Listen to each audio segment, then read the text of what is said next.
নমস্কার বন্ধুরা, সুপর্ণা হিজিবিজি রান্নার চ্যানেলে আপনাদের সকলকে স্বাগত জানাই। আমি সুপর্ণা আজকে আবারও নিয়ে চলে এসেছি একটি নতুন রেসিপি। আজকে আমি করে দেখাবো কুমড়ো শাক দিয়ে মুসুরির ডাল।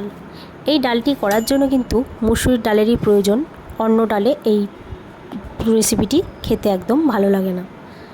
তো যারা এই রেসিপিটি কখনো করে খাননি, এটি তাদের জন্য। তো দেখতে থাকুন, সঙ্গে থাকুন।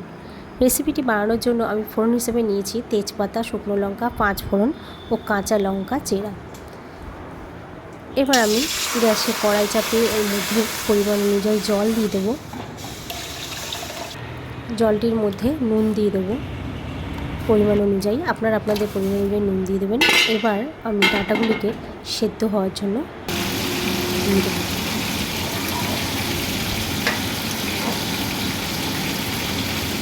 ডাঁটাগুলি সেদ্ধ হয়ে এলে আমি এর মধ্যে ডালটি, মুসুরির ডালটি দিয়ে দেবো। মুসুর ডালটি আমি আগে দিইনি, কারণ এই ডালটি কিন্তু গলে গেলে খেতে ভালো লাগবে না। এবার এর মধ্যে চেরা কাঁচা লঙ্কাগুলি দিয়ে দেবো এবং যে পাতাগুলো, কুমড়োর পাতাগুলো আমি ছিঁড়ে রেখেছিলাম, সেই পাতাগুলো এর মধ্যে দিয়ে আবারও আমি এটিকে ঢাকা দিয়ে দেবো। এটি মোটামুটি সেদ্ধ হয়ে এলে ওপর দিয়ে আমি হলুদ দিয়ে দেবো। হলুদটা বন্ধুরা আমি আগে দিইনি, কারণ হলুদ আগে দিলে এটি সেদ্ধ হতে ডাঁটাগুলো সময় নিতে পারে, তাই আমি পরে ব্যবহার করেছি। এবার কড়াইয়ে তেল দিয়ে আমি সমস্ত ফোড়নগুলো এক এক করে দিয়ে দেবো। এর মধ্যে 2টি কাঁচা লঙ্কা দিয়ে দেবো, এতে ফ্লেভারটা খুব ভালো আসে। এবার ওই সেদ্ধ করে রাখা ডাঁটা ও ডালের মিশ্রণটি এর মধ্যে দিয়ে নেড়েচেড়ে একটু ঢাকা দিয়ে দেবো, এতে এর ফ্লেভারটা খুব ভালো আসবে। এবং ডালটি ফুটে গেলে সবশেষে উপর দিয়ে ধনেপাতা ছড়িয়ে ডালটি নামিয়ে নেব।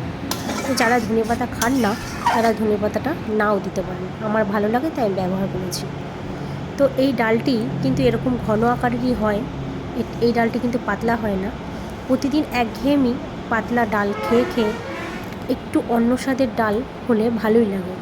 তো একবার হলেও আমার এই ডালের রেসিপিটি আপনারা বাড়িতে তৈরি করে খেয়ে দেখবেন, আপনাদের অবশ্যই ভালো লাগবে। তো আমার রেসিপিটি যদি ভালো লেগে থাকে, লাইক, কমেন্ট, শেয়ার ও সাবস্ক্রাইব করবেন। সকলে ভালো থাকবেন, ধন্যবাদ।